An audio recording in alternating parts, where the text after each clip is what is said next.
Baik, Assalamualaikum warahmatullahi wabarakatuh. Nama saya Firdaus Soswandi. Saya pensiunan dari salah satu BUMN yang cukup besar. Saya berasal dari Surabaya. Saya direkrut oleh Bu Yuli. Pertama kali direkrut dan kemudian saya coba mengikuti Zoom yang pertama. Saya langsung bilang sama Bu Yuli, wah ini bisnis hebat ini Bu. Karena kita diam pun kita bisa mendapatkan passive income. Kemudian biasanya saya kalau terjun di beberapa bisnis yang seperti ini, biasanya saya coba-coba begitu. Saya ngambil yang basic dan sebagainya. Tapi nggak tahu pada waktu saya bertemu dengan Rodwan, saya begitu yakin bahwa ini adalah tabungan saya yang saya harus recovery dari beberapa kesalahan saya pada waktu saya aktif maupun pada saat saya sudah pensiun. Pada saat saya aktif, saat penghasilan cukup bagus, saya tidak tahu aset ini mau saya pendapatan atau gaji saya mau saya pakai untuk membangun aset seperti apa. Sehingga saya ketinggalan zaman, saya lupa membangun bisnis second craft gitu ya. Saya lupa membangun bahwa ada perahu-perahu kedua setelah saya tidak bekerja lagi. Nah mungkin saya melihat di sini, kemudian saya memang belum aktif terus terang di sini. Belum aktif itu maksudnya saya belum banyak merekrut teman-teman saya, karena saya ingin mencoba bener nggak ini sih untuk investasi ini bisa saya rasakan. Ternyata betul, saat ini saya sudah mencapai setiap bulannya adalah 3.000 euro setiap bulannya. Saya bahkan kalau saya total, saya kebetulan ngambil yang pada waktu itu dikasih Pak Putro. Bahkan pada waktu saya pertama gabung, mungkin boleh ditanyakan oleh Pak Putro.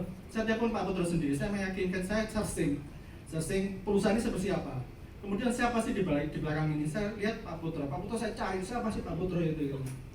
Saya pikir ternyata Pak Putro bukan orang sembarangan begitu ya. Kalau beliau dari backgroundnya macam-macam, seorang dosen, seorang pengajar digital marketing aja mau gabung, masa sih Pak Putro itu sebodoh ini mau gabung dengan perusahaan abal-abal gitu. Akhirnya saya telepon Pak Putro, oke Pak Putro, saya mungkin insya Allah saya gabung dengan Pak Putro lewat Bu Yuli. Nah itu mungkin perjalanan saya. Kemudian tadi saya sudah sampaikan, bahkan saya dapat bonus pada waktu 1 titanium dengan 14 black begitu. Kalau saya total sekarang, kalau saya masuk pada waktu itu, saya nabung sekitar 53-an begitu.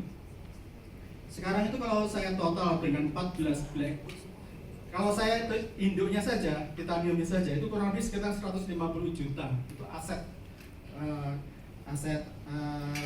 tokennya ya, 150 juta. Kalau ditambah dengan 14 ya kurang lebih hampir 200 juta lah begitu ya. Nah itu beberapa saya memang sudah bisa gantikan. Saya dulu pernah ngajak beberapa teman untuk bergabung di salah satu usaha juga, main di kripto, kemudian mereka pada waktu itu kripto itu diikat oleh emas. Saya begitu yakin bahwa karena diikat oleh emas sehingga akhirnya tidak akan jatuh. Ternyata begitu dia masuk ke terjun kripto, harganya langsung jatuh dari 2,8, harganya tinggal 30.000 gitu. Nah, karena saya merasa bersalah dengan teman saya, sehingga yang dua akun saya kasihkan hadiah ke teman saya. Saya pikir udah ini impas, saya sudah menggantikan. Ini peluang, memang belum jadi apa-apa. Ini peluang untuk mengembalikan kerugian yang kemarin. Nah itu satu penyesalan saya. Penyesalan yang berikutnya saya pernah sampaikan berkali-kali ke teman-teman saya. Saya nggak ingin menyesal untuk yang kedua kalinya. Karena pada waktu tahun 2009, rekan-rekan, saya ditawarin salah satu yang mungkin sekarang booming ya, kripto.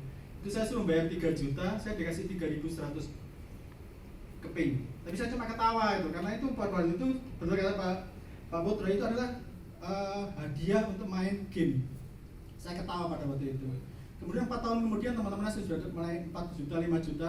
Teman-teman mungkin saya juga takut juga dijualin juga, mungkin karena tidak bakat jadi kaya, mungkin kata Pak Putra begitu ya. Nah saya begitu tahun 2017 itu ternyata kripto itu sampai 250-an, saya bayang wah kalau seandainya 3.100 kemarin saya ambil, mungkin aset saya ngalahkan sama Raffi gitu, mungkin setingkat Raffi, mungkin saya nggak ketemu dengan teman-teman mungkin gitu. Ya itulah perjalanan saya, dan saya tidak ingin menyesal kedua kalinya, sehingga pada waktu saya melihat prospek, kemudian saya belajar di webnya Crowd1 segala macam, walaupun itu impact ICT-nya saya pelajari, termasuk juga beberapa white papernya gitu, saya coba pelajarin, ternyata memang punya masa depan yang cukup baik. Dan saya yakin, kenapa saya yakin? Karena semua BOD-nya, semua pejabat tingginya, termasuk juga Pak Putra, tidak pernah sembunyi gitu dari kita. Maka Pak Putra satu-satunya mungkin kalau bisa dikatakan leader yang sanggup mulai dari Senin sampai Jumat itu tayang sendiri gitu.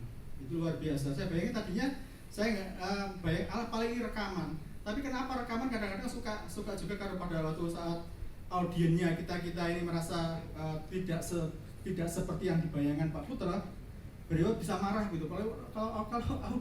Kalau ini rekaman masa bisa marah begitu. Ternyata itu luar biasanya Pak Putra. Jadi selama 1 minggu indernya luar biasa untuk memotivasi kita, bukan karena marah karena Pak Putra merasa rugi kalau kita tidak gabung, tapi marah karena kita tidak sesuai dengan yang diharapkan untuk menjadi orang yang terbaik di Indonesia. Mungkin itu Crowd One, impossible is nothing. Crowd One luar biasa.